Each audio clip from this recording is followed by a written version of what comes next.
আসসালামু আলাইকুম ওরহমতুল্লাহি ওবরাকাতু। আলহামদুলিল্লাহ ওসসালাতু ওয়াসসালামু আলা রাসূলিল্লাহ ওয়া আলা আলিহি ওয়া আসহাবিহি ওয়া মান ওয়ালাহ আম্মা বাদ। সুপ্রিয় দর্শক শ্রোতা ভাই বোন, সলাতরত অবস্থায় আমাদের চোখ খোলা রাখা উচিত নাকি চোখ বন্ধ করেও নামাজ আদায় করা যাবে? অনেকে চোখ বন্ধ করে নামাজ আদায় করলে তার মনোযোগ বেশি থাকে, এক্ষেত্রে তার করণীয় কী হবে? এ বিষয়ে প্রিয়নবী সাল্লাল্লাহু আলাইহি সাল্লামের সুন্নাহ তথা আদর্শ হলো সাধারণ অবস্থায় তিনি সালাত আদায় করার সময় চোখ খোলা রাখতেন। তিনি যখন সালাত আদায় করতেন তার দৃষ্টির সীমানা তথা সিজদার মধ্যবর্তী জায়গা তিনি দেখতে পেতেন। এ বিষয়টি বিভিন্ন হাদিস থেকে অত্যন্ত পরিষ্কারভাবে আমরা জানতে পারি। তাছাড়া একজন মুসল্লি সালাতরত অবস্থায় সিজদার জায়গার দিকে তাকাবেন, সে বিষয়ে নির্দেশনা রাসূল আকরাম সাল্লাল্লাহু আলাইহি ওয়াসাল্লামের হাদিসে রয়েছে। সুতরাং সাধারণ এবং স্বাভাবিক অবস্থায় একজন মানুষ চোখ খোলা রেখে সালাত আদায় করবেন, সে বিষয়টি তার জন্য উচিত এবং উত্তম এবং সুন্নাহসম্মত। তবে যদি কেউ সালাতরত অবস্থায় তার দৃষ্টির সীমানায় এমন কোনো কিছু দেখতে পান বা এমন কিছু পড়ে তার দৃষ্টির সীমানায় যেই বিষয়টি দেখা তার জন্য গুনাহের, তাহলে অবশ্যই তিনি চোখ বন্ধ করে সালাত আদায় করবেন। আর যদি যৌক্তিক কোনো কারণে তার চোখ বন্ধ করে সালাত আদায় করতে হয়, যেমন স্বাস্থ্যগত কারণে ইত্যাদি, তাহলে অবশ্যই তিনি সালাত আদায় করতে পারবেন চোখ বন্ধ করে।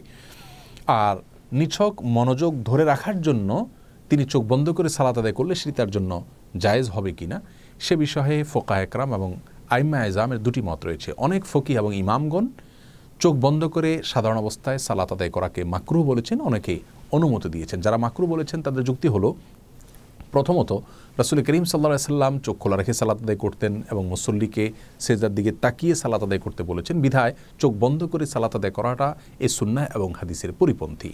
আর দ্বিতীয়ত কোনো কোনো বর্ণনা দ্বারা জানা যায় যে ইয়াহুদিরা চোখ বন্ধ করে ইবাদত করতো, সালাত আদায় করতে, বিধায় তাদের সঙ্গে যেন মিল না থাকে বা বৈপরীত্য থাকে, আমাদের ইবাদতের যেন স্বাতন্ত্র্য থাকে, সেজন্য আমাদের চোখ খোলা রেখে সালাত আদায় করা উচিত, চোখ বন্ধ করে সালাত আদায় করা মাকরুহ। আর যে সমস্ত ইমামগণ ফোকাহা একরাম মনোযোগ ধরে রাখার জন্য চোখ বন্ধ করে সালাত আদায় করাকে জায়েজ বলেছেন, তাদের যুক্তি হলো যে সালাতের মধ্যে মনোযোগের বিষয়টি অনেক বেশি গুরুত্বপূর্ণ। অনেক সময় মনোযোগ না থাকার কারণে সালাত অনেকটাই অর্থহীন হয়ে যায়, যার কারণে এই গুরুত্বপূর্ণ বিষয়টির খাতিরে যদি কারোর চোখ বন্ধ করতে হয় তাহলে সেটা একটা ওজর বলা যেতে পারে। এরকম ওজরের ভিত্তিতে তিনি অবশ্যই চোখ বন্ধ করে সালাত আদায় করতে পারেন।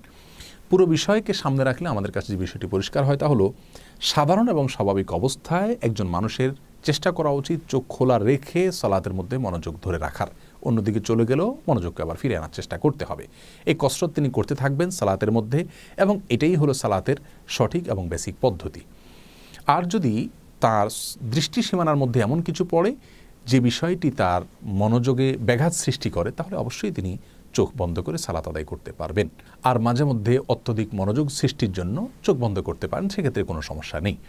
দোয়ার সময়, দুরুদের সময়, জিকির আজকারের সময়, কোরআন তেলাওয়াতের সময় যদি সম্পূর্ণরূপে তিনি চোখ বন্ধ করে রাখেন এবং তাতে যদি তার মনোযোগ বেশি থাকে, সেটা অবশ্যই জায়েজ রয়েছে, সেক্ষেত্রে কোনো প্রকার বিধিনিষেধ কেউই আরোপ করেননি। আল্লাহ রাব্বুল আলামিন আমাদের সকলকে সর্বাবস্থায় রাসূল আকরাম সাল্লাল্লাহু আলাইহি ওয়াসাল্লামের সুন্নাহসম্মত উপায়ে প্রত্যেকটি ইবাদত সম্পাদন করার তৌফিক দান করুন। আসসালামু আলাইকুম ওয়া রাহমাতুল্লাহি ওয়া বারাকাতুহু।